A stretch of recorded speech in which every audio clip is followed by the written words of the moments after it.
ኤፕሪል 17 የዕለቱ መልእክት ርዕስ የምናመልክበት ጸጋ።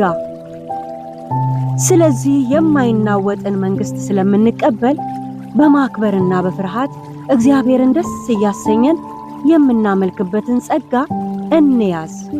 ዕብራውያን ምዕራፍ 12 ቁጥር 28። እግዚአብሔር በባህሪው አምላክ ስለሆነ አምልኮ ለእርሱ ይገባዋል። እርሱን የሚያመልኩ ደግሞ የእርሱ ሕዝብ ናቸው። እርሱን ማምለክም መታደል ነው።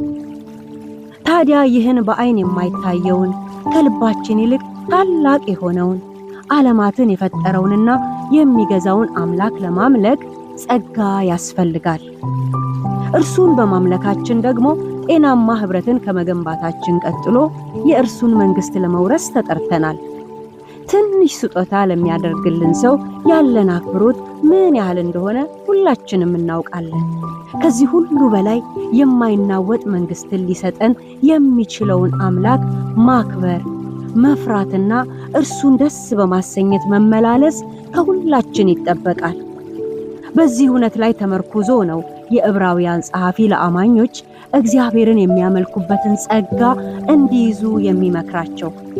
የተወደዳችሁ የእግዚአብሔር ልጆች ሆይ፣ አምልኮ ለአምላካችን፣ አምልኮ በጸጋ፣ አምልኮ በእውነትና በመንፈስ፣ አምልኮ የማይናወጥ መንግሥት ላለው አምላክ፣ አምልኮ መመለክ ለሚገባው አምላክ፣ አምልኮ ልጁን ልኮ ላዳነን አምላክ።